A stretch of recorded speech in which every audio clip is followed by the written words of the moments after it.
Y en el caso del terrorismo, el fin último es conseguir objetivos de carácter político, es decir, transformar la estructura del poder, la distribución del poder, con miras a alcanzar un determinado proyecto futuro, ¿no? Puede haber muchos elementos que incidan en la elección de nuestro país como blanco de la violencia terrorista, ¿no?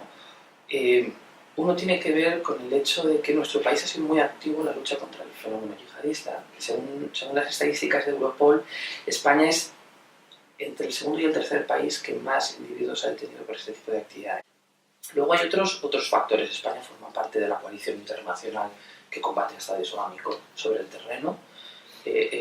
No con botas sobre el terreno, pero sí con bombardeos o instruyendo, como hacemos nosotros, instruyendo a las fuerzas armadas de países como Irak para que ellos mismos sean capaces y autónomos de combatir esa amenaza.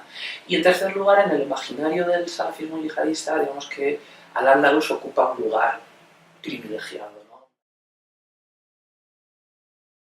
Pues nosotros somos de establecer un perfil porque los rasgos de los individuos que se implican en actividades yihadistas son muy diversos. Es decir, encontramos, por supuesto, hombres, mujeres, gente joven, gente mayor, encontramos gente sin estudios y gente con doctorado, encontramos gente parada y gente, empresarios, ¿no? Altos ejecutivos. Nos hemos encontrado con todo tipo de perfiles. Pero es cierto que existen ciertos rasgos más comunes que nos permiten de alguna manera establecer unas generalizaciones. Y, por ejemplo, esas generalizaciones tienen que ver con el hecho de que quienes se implican en actividades yihadistas en España son en su mayoría varones. Hay más mujeres, cada vez más mujeres, pero es un fenómeno muy reciente.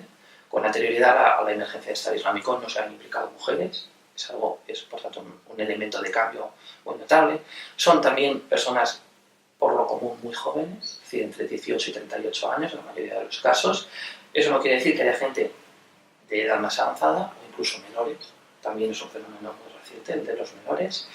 En su mayoría residen en 4 provincias, en Barcelona, Ceuta, Madrid y Melilla. Son, digamos, los principales focos de radicalización. Bueno, desde luego la discriminación, los agravios generados por esa falta de integración en lo económico, en lo social, en lo cultural, en lo político, porque muchas veces ellos tampoco se ven interpelados por las fuerzas políticas españolas. Esos elementos, esos agravios, son un factor, pero por sí solo no ayuda a entender por qué se produce la radicalización. Y eso tiene que ver con el hecho de que hay elementos, factores de asociación diferencial, que sí se dieron entre quienes se implicaron y que no existían entre quienes no se implicaron. Uno tiene que ver con el hecho de que estos sujetos que se implican en actividades yihadistas a menudo se radicalizan bajo la influencia de un agente de radicalización, ¿no? De un individuo, de un actor que actúa como transmisor de un sistema de creencias radical.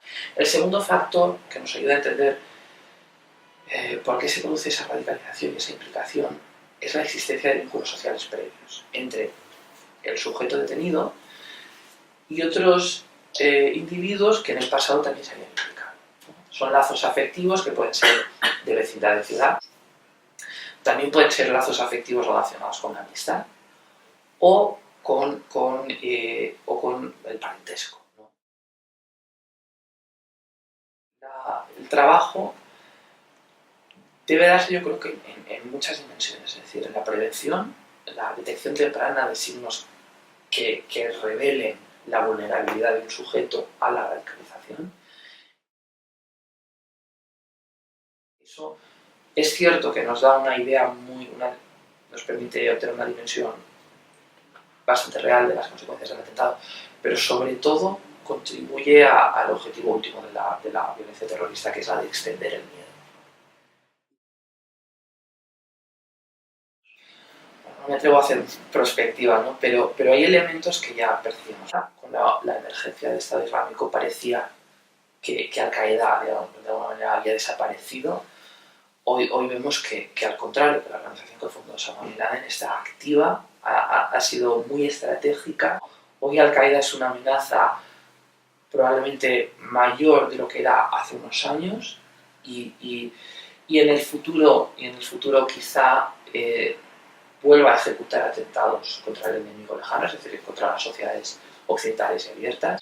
Por tanto, la amenaza yihadista podría ir en esa dirección, en la de demostrar que hay dos matrices del fenómeno, que Estado Islámico, por supuesto, el control territorial que detenta cada vez es menor, pero va a seguir alentando atentados terroristas, y Al-Qaeda también lo va a hacer.